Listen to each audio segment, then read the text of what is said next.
विंध्य हिमाचल यमुना गंगा उच्चल जलधि तरंगा तव शुभ नाम। धेमाजि जिल्ला एबसुनि बानजायनायाव एसबि बर' गोजौ फरायसालिनि गेलेग्रा फोथाराव 13 बोसोर बैसो सिंनि जोलुर बादायलायनाया दिनै जोबनानै थांबाय।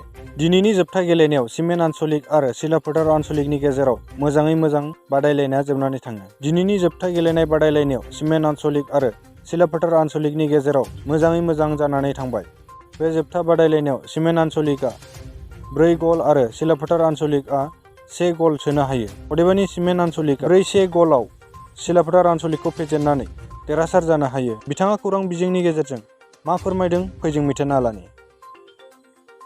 जोंनि गुबै थांखियानो जाहैबाय जोंनि दुलाराय बर' फरायसा आफादनि मिरुनिफ्राय खावलायहरनाय लेखायै जोङो बे थांखिखौ लादोंमोन। दा जोंनि थांखियानो जाहैबाय जे जों उन्दै उन्दै गथ'साफोरखौ बोरैहाय जों जौगाहोनो हायो, फरायनायावनो हक जों गेलेनायावनो हक जों बोरै जौगानाय लामाखौ जों देखायनो हायो, बेयाव जों खामानि मावगासिनो दङ। दा बेनिखायनो बे जों गेलेनायखौ बे बादायलायनायखौ लानाय जादोंमोन। आरो जिहेतु जोङो जोंनि बर'नि गेजेराव गोबां गामि सिंफ्राव रोंगौथि गोनां सुबुंफोर दं, सुबिदा गैयिनि थाखाय थाखुमानो गोनां जायो। बेनि सायाव मा खालामनांगौ? जों बेखौनो सेस्था खालामगासिनो दङ।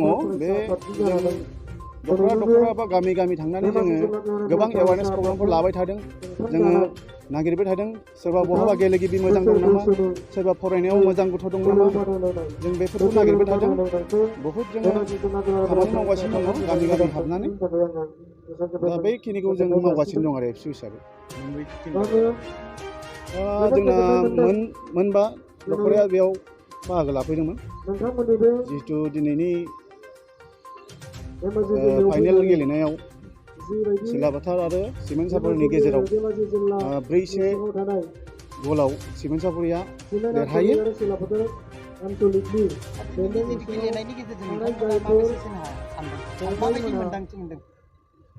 जों ओरैनोथ' जोबोद जों दिनै मोजां मोनदों जे जों उन्दै उन्दै गथ'साफोरखौ लाबोनानै बेवहाय जों Under-13 जिहेतु बिसोरो हयथ' दिनै फुटबला मा बेखौ मोजाङै मिन्थिया।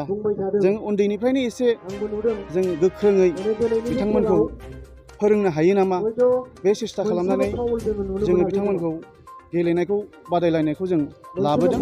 बेनिखायनो जोङो दा गोसोआव जोबोद गोजोननाय मोनदों जे उन्दै उन्दै गथ'फ्राबो खोब मोजां गेलेदों। मोनसे माने एसे नायनो माने मोजां मोनसे गेलेनाय देखायनो हादों बिसोरो। बेनिखायनो जों जोबोद गोजोननाय मोनदों।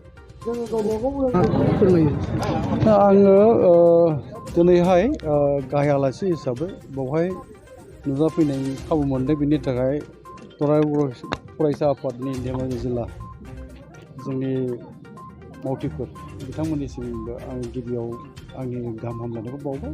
आङो जागायजेननायनिफ्रायनो जोबजासिम गेलेनायखौ नायबाय आरो दिनैनि बे जि मोनसे दुलाराय बर' फरायसा आफादनि बानजायनायाव बड'फानि गोजोरथियारि जि मोनसे मावथांखि, बे आयदाखौ बिथा खालामनानै दिनै जोंनि उन्दै उन्दै जाखांबोनाय उन्दै गथ'फोरनि जि मोनसे 13 बोसोर बैसोनि सिंनि गेलेनाय जोलुर बादायलायनाय, बेयो दिनै जोबथा गेलेनायमोन आरो बियो सिमेन्ट आरो सिलाफोथारनि गेजेराव बादायनाया जादों। दाथ' रिजाल्टखौथ' नुनायानो जाहैबाय 4-1 बेवहाय देरहानाय जाहैबाय सिमेन्टआ। गुबैयैहाय गोजोननाय मोन्दों आङो गथ'फोरनि जि मोनसे टेलेन्ट आरो जोनायनि जि मोनसे माबाफोरखौ नुनानै खोब मोजां मोनदों। आरो बिसोरखौ बे रोखोमैनो जोङो मोजां खाबु होनानै फोरोंग्रा माने लालायनानै बिसोरनो गेलेनायनि जोलुर गेलेनायनि आयदाफोरखौ बा बिनि रोंगौथिफोरखौ बिसोरनो होनाय जायोबा खोब मोजां गेलेग्रा बयनिफ्रायबो ओंखारगोन बेखौ जों मिजिंथिनो हायो।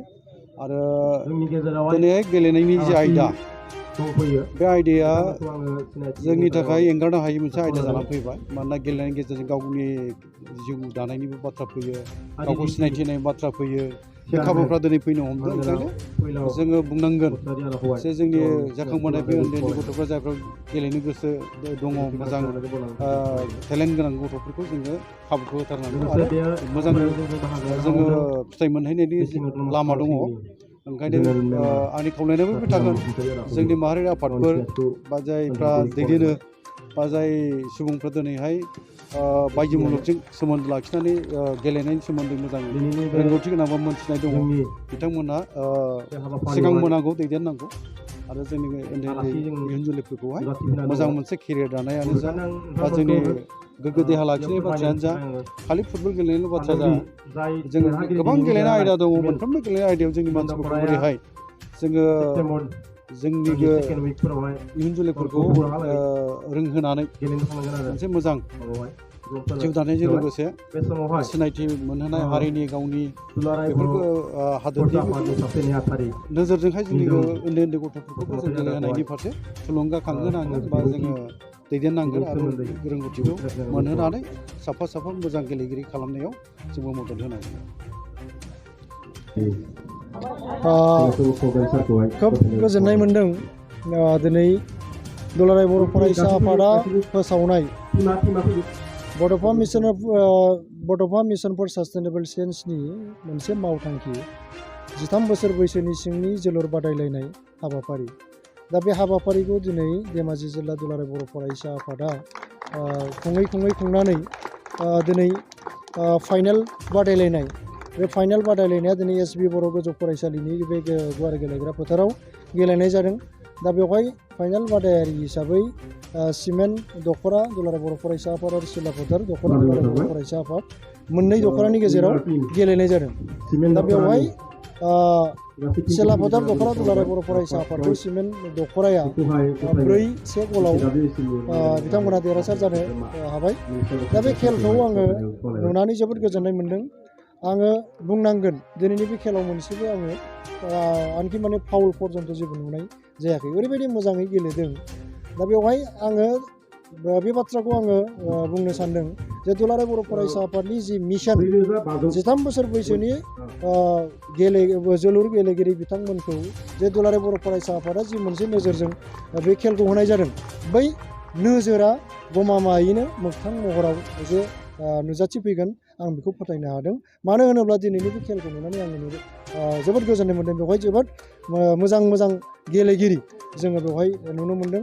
बेयाव आसा खालामदों आङो बे धेमाजि जिल्ला दुलाराय बर' फरायसा आफादनि बेन्दोंनि सिंनिफ्राय बेवहाय दिनैनि मुंदांखा गेलेगिरि हलिचरन नार्जारि आरो दुर्गा बर' बिथांमोन बायदि हयथ' बे ओनसोलनिफ्राय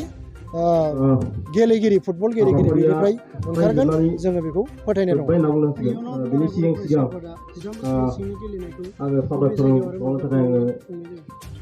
बेखौ दुलाराय बर' फरायसा आफादा थि खालामनानै लाबाय।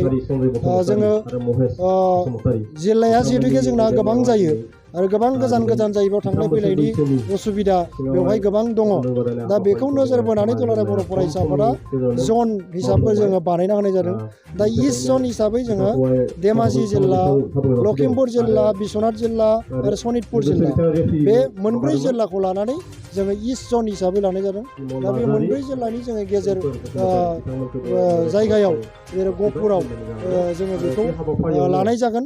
बेखौ जोङो अक्ट'खौ जोङो थि खालामनाय जायाखै।